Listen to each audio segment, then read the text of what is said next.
ପାଞ୍ଚଟି ଶସ୍ୟ ଇଏ ଯେ ପ୍ରଧାନ ଭାରତର ପ୍ରଧାନ ଶସ୍ୟ। ପଞ୍ଚଗବ୍ୟ ମଧ୍ୟ ସେଇଭଳି।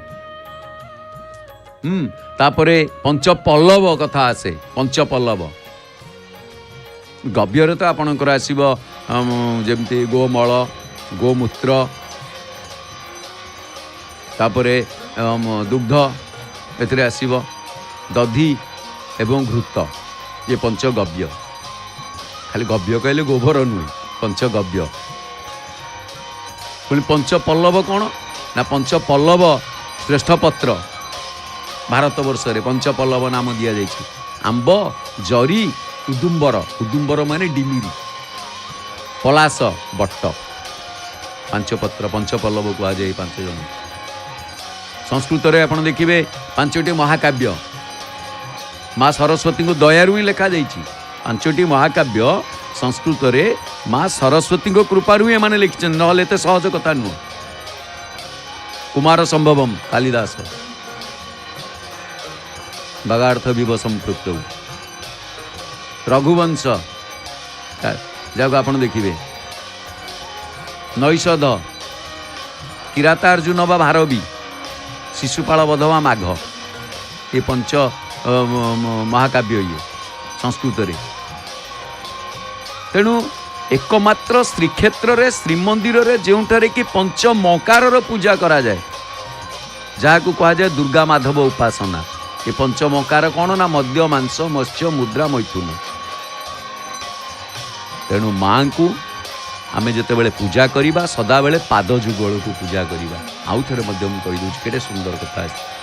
ମତିହୀନ ଜନାଶ୍ରୟ ପାଦମିଦಂ ସକଲାଗମ ଭାସିତ ଭିନ୍ନ ପଦಂ ପରିପୂରିତ ବିଶ୍ୱମନେକ ଭବಂ ତବ ନୌମି ସରସ୍ୱତୀ ପାଦୟୁଗମ୍ ପରିପୂର୍ଣ୍ଣ ମନୋରଥ ଧାମ ନିଧିମ୍ परमार्थ विचार विवेक निधिम सुरजोषित सेवक पाद तलम तब नौमि सरस्वती पाद युगम।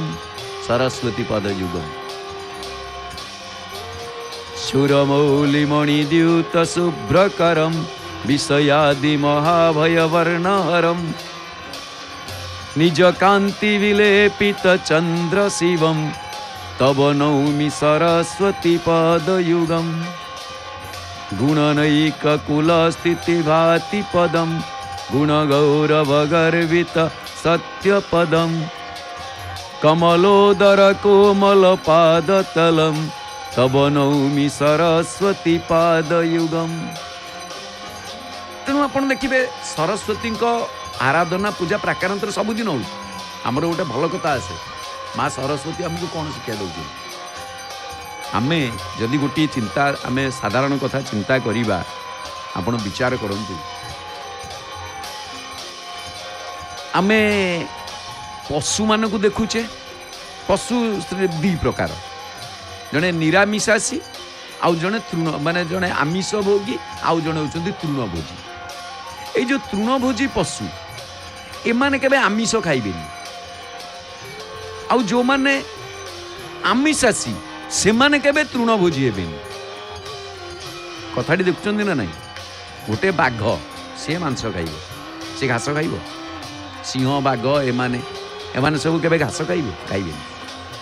गोटे छेली बा जेते सब तृणभोजी अछंती घोड़ा एमाने सब मांस खाइबे जिवे? खाइबेनी। किंतु मनीष को भगवान सृष्टि करछंती एमिति पुतला सी कोउथरे जाउची जे से जना पडुनी। केमती कहे आप चिंता करना। आपण गोटे दिन जीवे दिह को मैंने जो दिन परीक्षा थी माँ बापा को मुंडिया मारिक जी बास वर्ष सारा आउ ना। अर्थ कौन या किए देला मनीष पाखे बुद्धि बेसी। आम पशु ठारू मनीष ऊर्ध्वरे, कारण पशु को मनीष आयत्त करें।